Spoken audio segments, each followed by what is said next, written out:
Hi, I'm Jesse, and this is my project for doing data analysis statistics. So, first thing that I'm going to start with is the mean. Mean is when you take all the numbers, you add them up, and then you divide all those numbers by how many you have, and it's also known as the arithmetic mean. For the mode, I wrote a few tricks along the way. Mode meaning most often.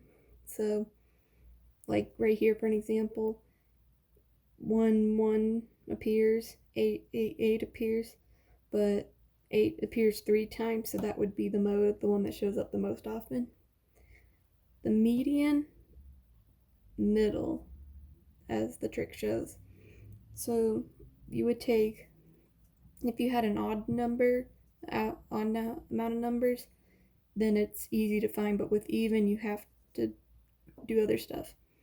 For example, right here, since I have 9 of these numbers, my middle one is 5.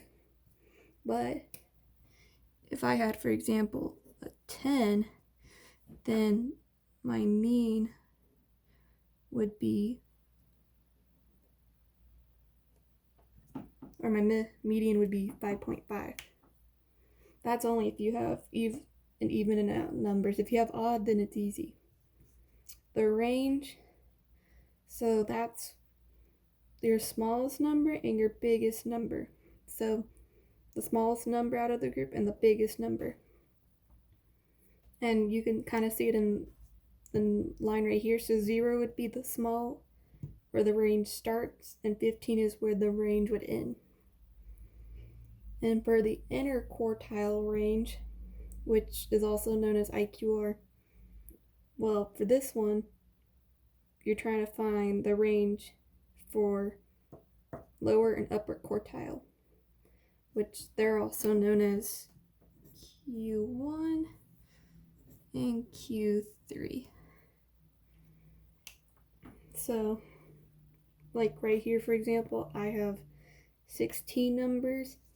So, of course, like I said in the median section, if you have an even amount of numbers, you have to take the two middle numbers, which would be 7 plus 8, and then that'd be 15 over 2. So you divide that at 7.5. So that's my median. Well, for the upper and lower quartile, when you count over, because that's what I do.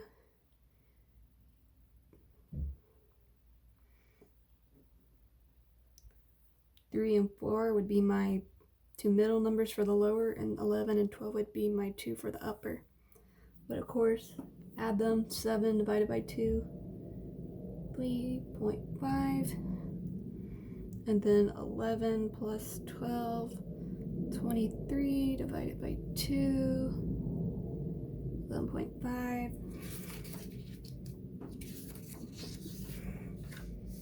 And you can see that as well in the back. For the next one, minimum and maximum. So of course, minimum is the smallest number, maximum being the biggest number, similar to what the range was. For the next area, box plot, also known as cat whiskers, box and whiskers. That's what my teacher taught me in high school. Well, for this one, you'd plot your minimum, the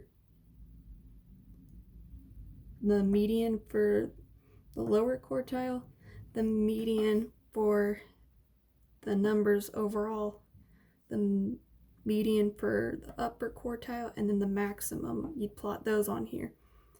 And it shows where it starts at 0, ends at 15.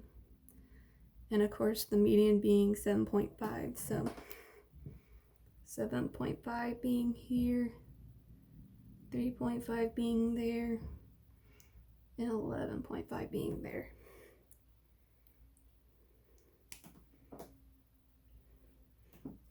Outliers, which I remember as outcasts. Outliers or as I call them, the outcasts.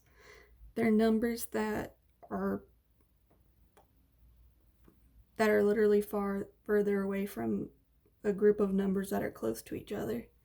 So for example, 13, and then you go to 79.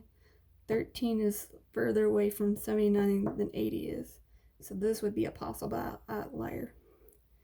Same for 92 and 158. 158 is further away from 88, or from 92 than 88 is. So 13 and 158 would be possible outliers.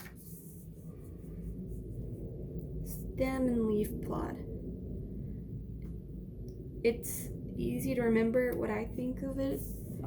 For me, for stem and leaf plot, I think of it as a tree, and then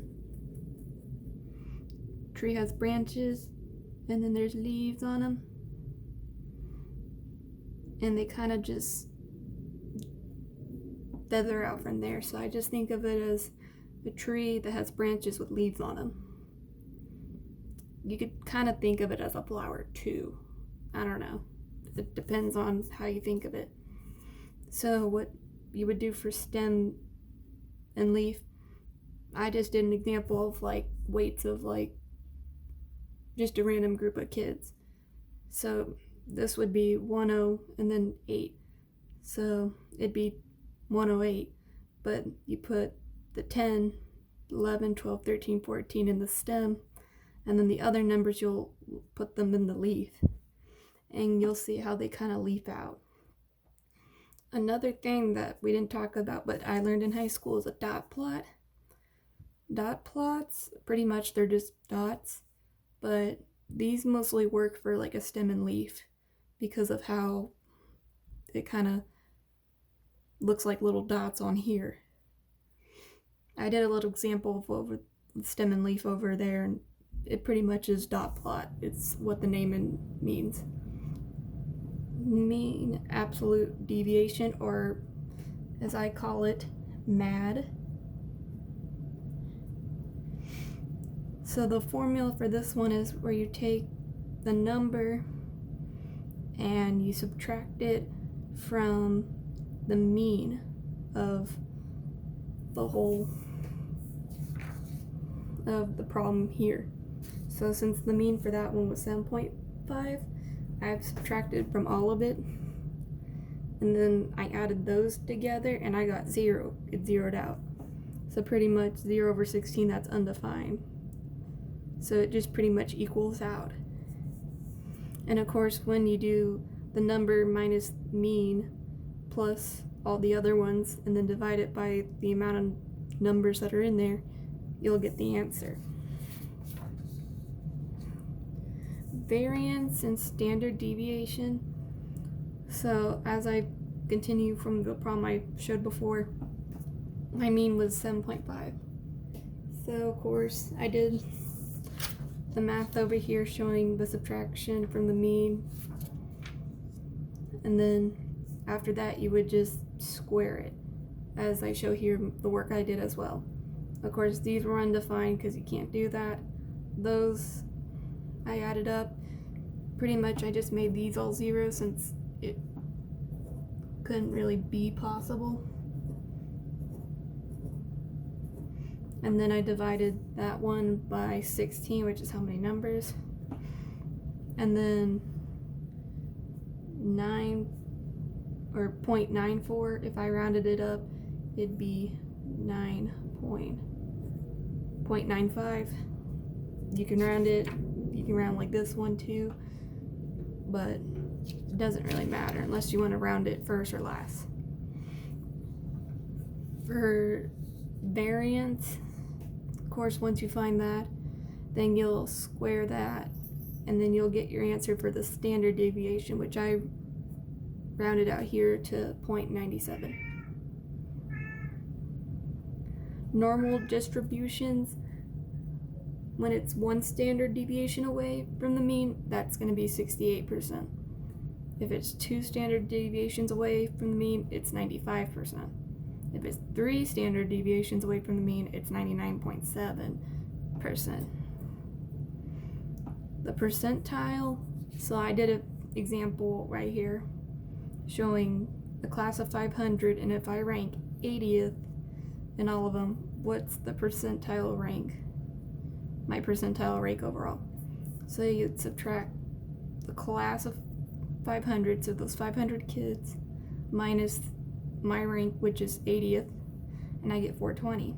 Then you take the 420, put it on top, put the 500 on the bottom, divide it. I got 0.84, which if you do that, 84%, or no, 80th, fourth.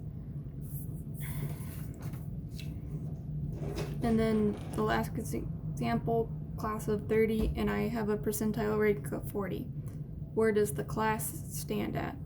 So 30%, you make that 0.30 times 4, which is my class.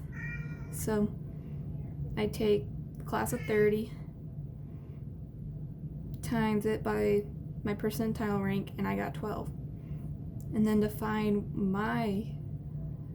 where I stand and how high above I am, I do 30 minus 12, which means I'm the 18th in the class. So in reality, I'm 12 people above. I hope this helped, and I hope you have a great day.